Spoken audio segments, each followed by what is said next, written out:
আল্লাহ তাআলা হেদায়েতের রাস্তায় টানছে, শয়তান জাহান্নামের দিকে টানছে। ঘোষণা দেয়া হলো মক্কায়, মুহাম্মদের মাথা কেটে এনে দিলে এত এত স্বর্ণ মুদ্রা দেয়া হবে। ওমরে ফারুক রাজি হয়ে গেলেন, নাঙ্গা তলোয়ার নিয়ে বিশ্বনবীর মাথা কাটার জন্য ছুটলেন। নাউজুবিল্লাহ পড়বেন না? বনু জাহরা গোত্রের এক লোক বলে, আইনা ইয়া আমার, কই যাও? মুহাম্মদের মাথা কাটতে যাই। আরে মুহাম্মদের মাথা কাটতে যাও? তোমার বোন ফাতিমা বিনতে খাত্তাব আর তোমার বোন জামাই সাঈদ কদ সাবা, এরা তো ধর্ম ত্যাগ করে ফেলছে। এটা তো আমাদের ধর্ম ত্যাগ করে মুহাম্মদের ফলোয়ার হয়ে গেছে। আগে ওমর ঘর সামলাও, পরে মুহাম্মদের মাথা কাটতে যেও। ওমরে ফারুক অবাক হয়ে গেলেন, তলোয়ার নিয়ে বিশ্বনবীর দিকে না যে নিজের বাড়ির দিকে চলে গেলেন।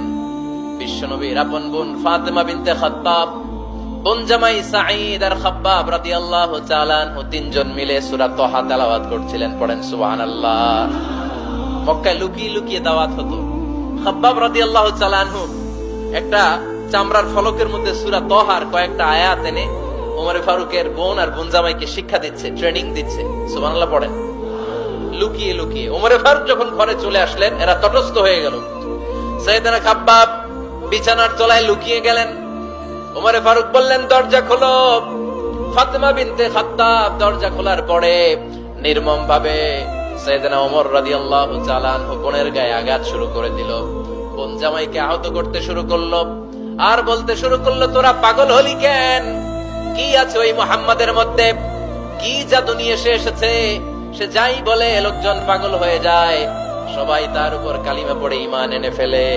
কি এমন জিনিস তোদের কাছে আছে যেটা দেখে মুহাম্মদকে তোরা ভালোবাসলি? কি আছে? কি পড়তেছিলি আমারে দেখা। ফাতেমা বলে, ইন্নাকা রিজসুন লা ইয়ামাসসুহু ইল্লাল মুতা